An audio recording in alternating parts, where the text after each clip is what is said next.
I don't know how, in the current construct, it could be controlled. It's just by definition decentralized, consensus-driven, and therefore very difficult to have a single point of concentration of control. I mean, just by definition, it's designed to not have that. So you'd have to think about mechanisms whereby governments would be members of a blockchain, participants in, and have permissions that would give them visibility and therefore controls over activity. I mean, that's to me the most logical way this unfolds. I believe it's going to be a credible alternative to Fiat. It already is in some instances a credible alternative, and I think there'll be a long-term transition where a new paradigm is going to be created from a regulatory perspective that's going to facilitate trading, buying, selling, exchanging in crypto for goods and merchandise.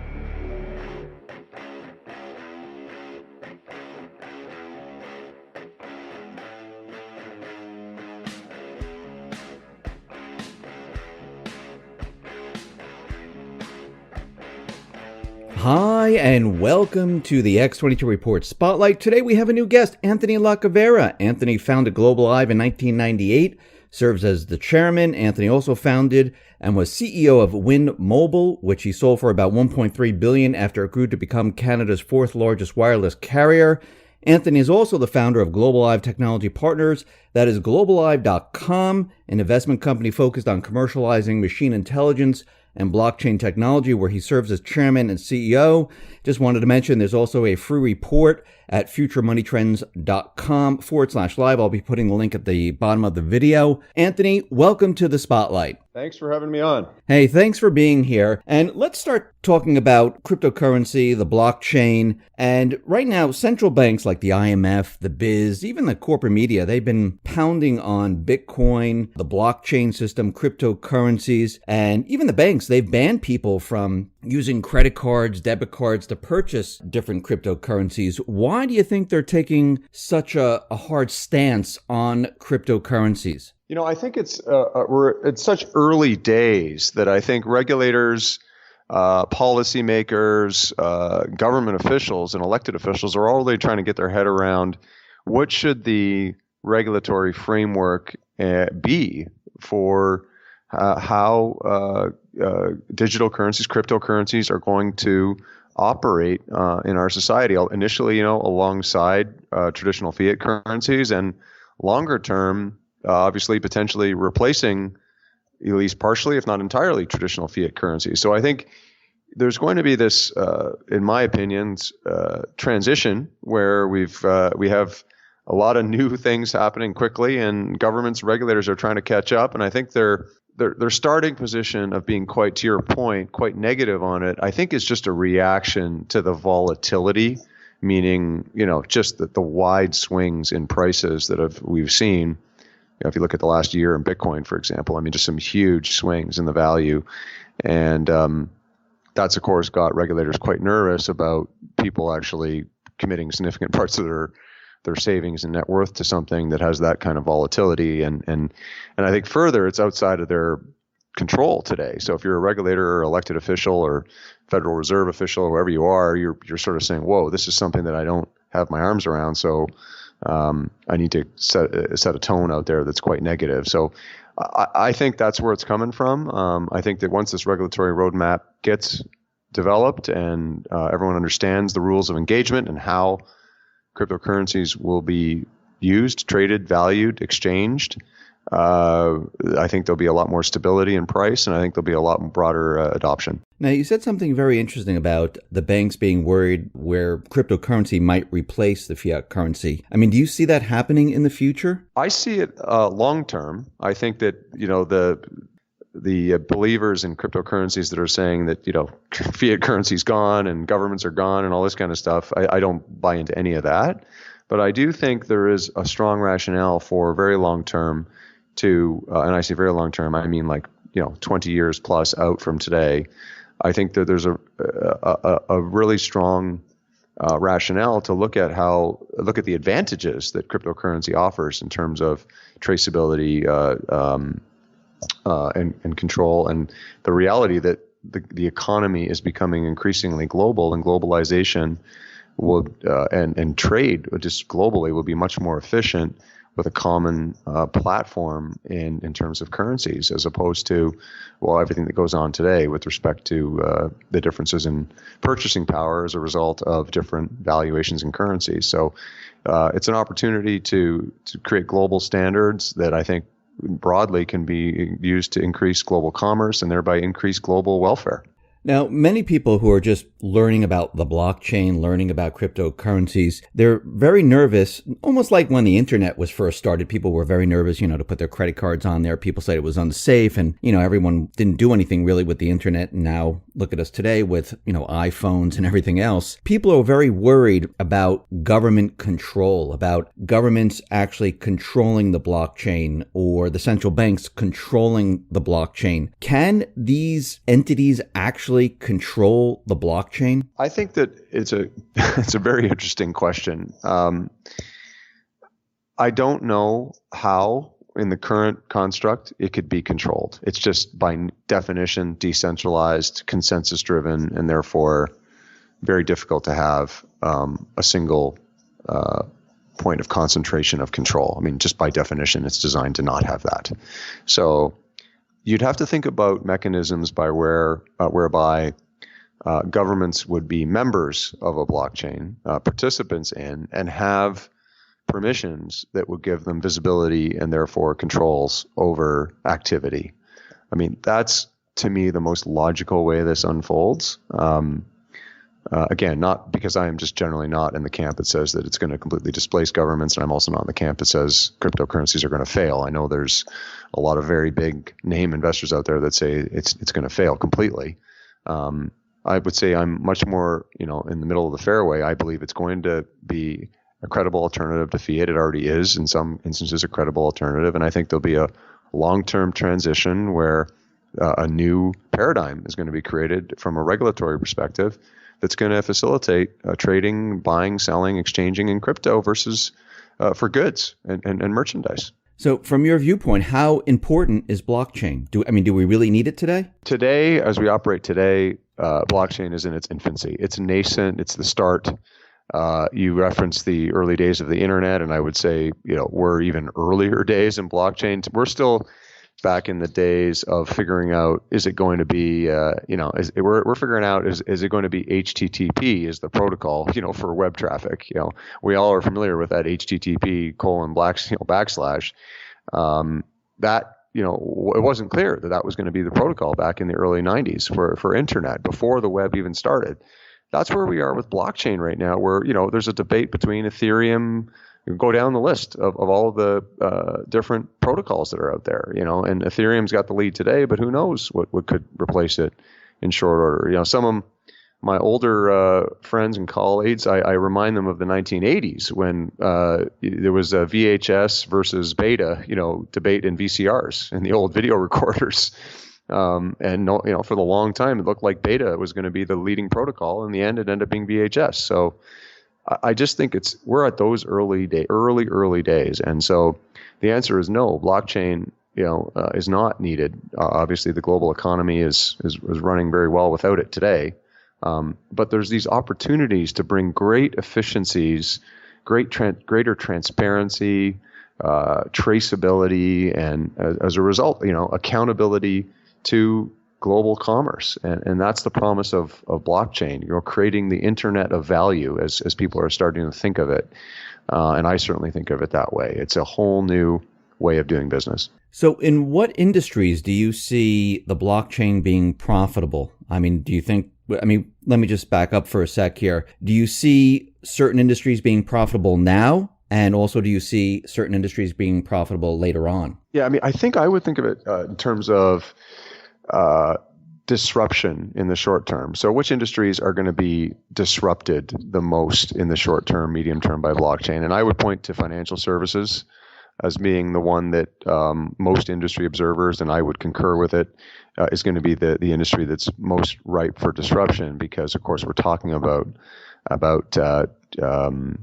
a new form of currency and therefore a new form of exchanging value, and disintermediating or cutting out the middlemen that are the banks today. That's part of the promise of blockchain. So you could envision, one of the blockchains that we're building is tying a whole bunch of retail merchants together and allowing them to share inventory so that any one of them has the appearance of having and the reality of having the benefit of the inventory of all the others. And it can all be done on a blockchain where none of these retailers have to know each other or have a trust relationship or any form of real relationship between them, because the blockchain governs the whole process of trading inventory between them, and the associated token and ecosystem we're building around the coin we're building enables them to share inventory seamlessly and frictionlessly. And there's no bank involved in that. So it's a very interesting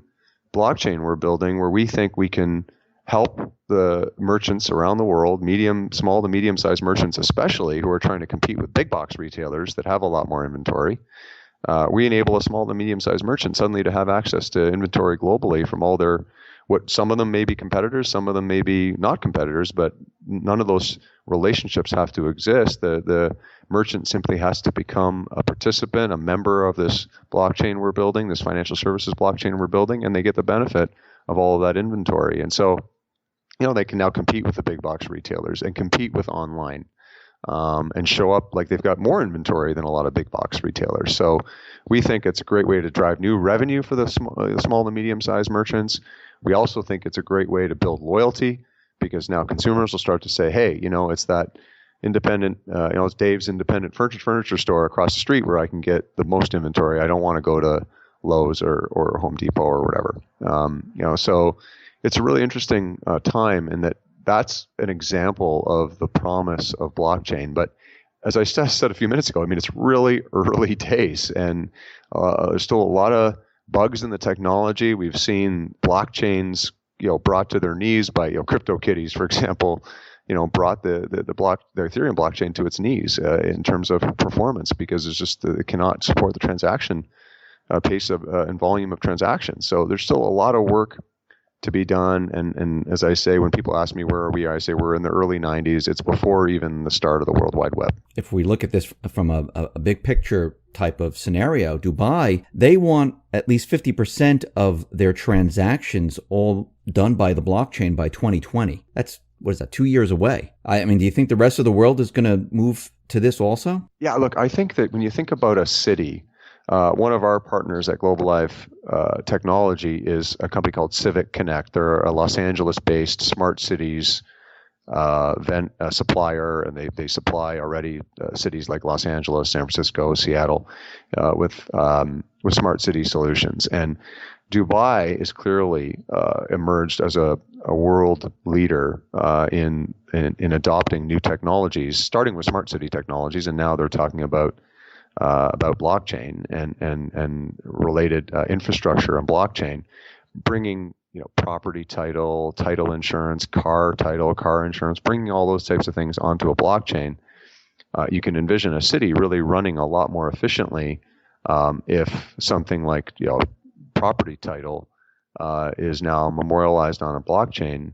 You can eliminate things like title insurance, and property title insurance is something that's a very big expense for people across this country. It is a very big expense for people, and there's a promise that blockchain can eliminate it because of the immutable ledger that the blockchain offers to trace the history of a property and its associated ownership.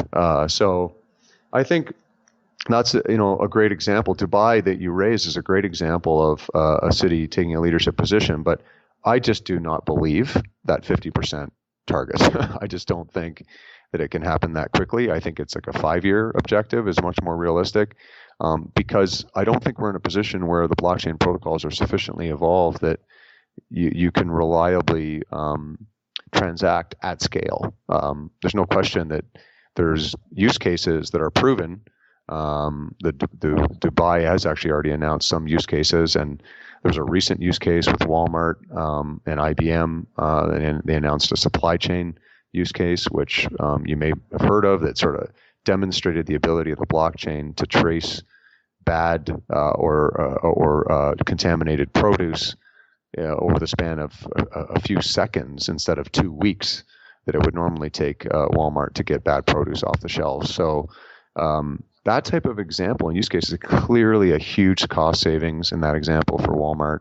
In Dubai, clearly a huge potential reduction in the municipal overhead if all of those paper-based contracts that the city has some jurisdiction over are all moved to smart contracts. I mean, wow, can it become a lot more efficient, and everyone can start avoiding those long lines at public service kiosks. So do you think in the future, do you think people will no longer need the banking system? Because if you can receive money into an exchange wallet or an offline wallet, and you can spend your currency, and use it in, any type of online type of purchase, what would be the purpose of the banking system at that point? I'm a believer that governments have a long-term role to play in society. And so I think there does some form of centralized authority is what's contributed to the global order and prosperity that we enjoy in countries like ours and around the developed world.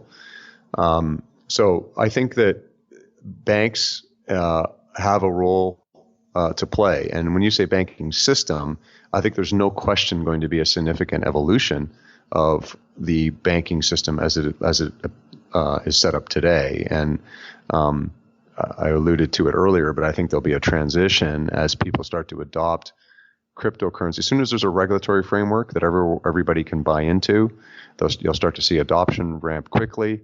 And I think this is a 24, 36-month horizon. And once that happens, you're going to start to see very disruptive players come into financial services. A lot of them are startups today that we're going to see emerge.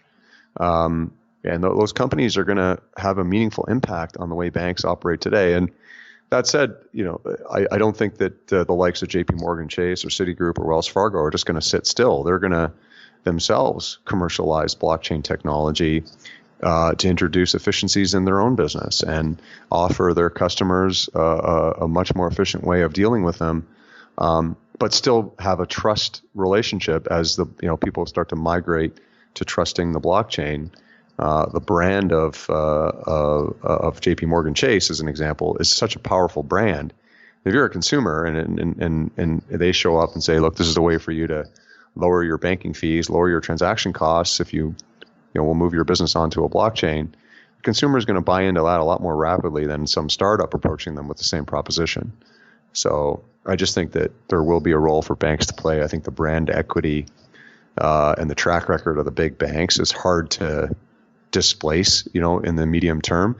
Very long term, I think to your point right on, the banking system was going to look totally different. And I think we're going to see a much more decentralized architecture that is the promise of blockchain. And the need for a huge consolidate, a huge bank to be the leader is going to be challenged. So I think those biggest banks have a challenge on the horizon. Now, Global Live is dealing in artificial intelligence. How does that fit into the blockchain? What are you guys looking to do with that? Interestingly, we think there's a convergence of artificial intelligence and blockchain happening, and that's what Global Live Technology is going to market to capitalize on. And the convergence that we see is anytime you talk about an artificial intelligence platform or algorithms, machine learning algorithms as they're commonly called these days, that are sort of a subset of the future of artificial intelligence, but it's what's being commercialized today is machine learning. Artificial intelligence algorithms require really good, high quality, complete data sets as their input. So there's a classic problem in software that applies in artificial intelligence as well, that if you enter bad data or partial data or fragmented data or incorrect data, you're going to get a bad outcome from that AI. You're not going to get the outcome that helps you reduce costs or increase revenues in your business. You're going to get some output that doesn't make any sense. So we believe the convergence of AI and blockchain is that blockchain has the promise of providing a high quality, complete data set that's decentralized management and consensus management can validate and affirm the quality of that data set. And it's immutable, so we can rely on it being immutable and traceable. And so that data coming from a blockchain as the input to an AI is going to lead to much better performance of AI across any industry. So it applies in healthcare and financial services and agriculture and supply chain, manufacturing. It applies everywhere. When you think about where artificial intelligence breaks down today is the quality of the data set. So we believe the blockchain is a solution to that, and we're building technology stacks that capitalize on that convergence. Now, specifically, you mentioned a couple of different benefits. What are the financial benefits for the economy? Broadly, macro picture, of course, there's efficiency. So, anytime we can move something away from a paper-based, and I'm talking now short to medium term, what are the benefits we're going to see? It's cost savings, much more than it's new revenue, in my opinion. We're going to see the next 12, 24, 36 months, next 1, 2, 3 years is going to be all about cost savings. And one very clear example is most of our contracts today, whether it's insurance, even our bank accounts, our home, our property, title and insurance, all of these things, our driver's license, our healthcare information. I mean, all this stuff still has largely paper-based components and largely paper-based interaction. And so in the next 1, 2, 3 years, we're going to see the blockchain create an opportunity to move all of that stuff to smart contracts and move all of your personal data onto a blockchain that's secure, and then you grant permissions where permissions are appropriate. So you take all your health records, for example, all of them I envision being on blockchains, and instead of your entire medical file going to every healthcare practitioner you encounter, you get permissions-based access. So healthcare practitioners get the information they need to do their job and nothing more, and health payers and insurers get the information they need and nothing more, and so on and so forth. So you can envision how much our lives would be simplified if suddenly all of those slow paper-based documents that are riddled with errors that people lose and have to replace and all kinds of stuff like that, all of that goes away and all of it becomes in a secure place that is a private blockchain. Right. Yeah, I want to say in the longer term, so there's like lots of examples like that about cost savings, and supply chain is another one that we believe in and that industry is grabbing onto is, how can we simplify a supply chain? So when you think about a retailer, for example, that has, thousands or tens of thousands of suppliers giving them different products, they have to have a trust relationship with every single one of those suppliers. They have to offer credit, and the suppliers have to offer them credit for every single one of those products. And there's just an enormous amount of accounting and paperwork associated with those supplier relationships. So you can envision blockchains that just massively simplify that overhead. And then when you think about tracing where a bad product came from, the blockchain, has an immediately available audit trail that can really simplify reverse logistics when that retailer has to return things to suppliers. So,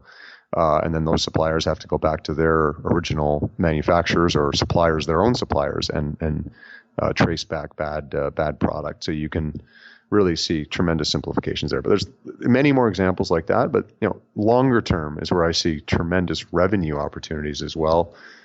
There are lots of opportunities that are sort of nascent stage today. But when you think about using AI, and I'll go back to the financial services context as one example. When you think about walking into a retailer today, and you buy as a consumer, and you buy a new television, for example, and they offer you financing for that television, because you say you'd like financing, so you want to pay $100 a month or whatever for it. And a loan is issued to you for that. The retailer finances that for you. But if an AI is operating that loan adjudication platform, which is one of the products that we're building for fintechs, you can envision now the retailer and the representative, the retail rep, dealing with the consumer, saying, look, you can actually afford to buy that sound system at the same time, and it's going to cost you an extra $20 a month, but you qualify for that loan, and the AI can make that prediction that consumer can support that additional credit, and make those recommendations, or cross-sell the consumer to a totally different product based on that consumer's profile and predict what other products in that store the customer may want. So that kind of thing is going to drive more revenue, upsell, cross-sell revenue, and that's just in a retail example, but you can envision that across the entire economy. What about the people who are thinking about this? And you mentioned the healthcare service where your records would go on there.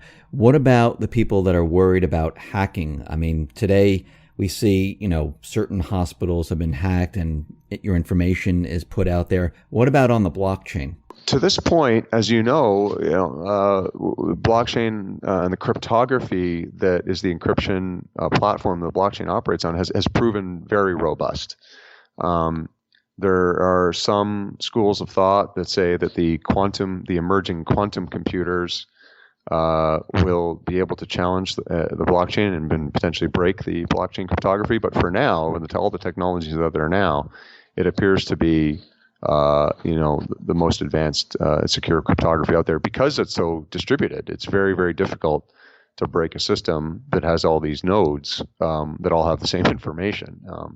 And so when there is a hack, it's very, quite immediately evident that there has been one because all the other nodes obviously don't agree with the one node that now has a change to it.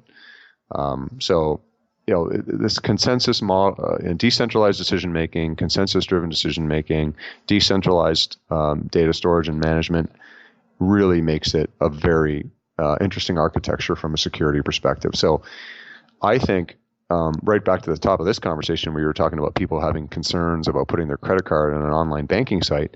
I mean, those are legitimate concerns. And frankly, actually in the last couple of years is when we've seen just a myriad of hacks where people's credit card data have been stolen. And guess what? Every single one of those hacks has been into a centralized traditional database architecture system. There's one point of failure, even though the database itself might be redundant and spread out all over the place, it's one entry point, and we see what can happen. So we think that that's a great,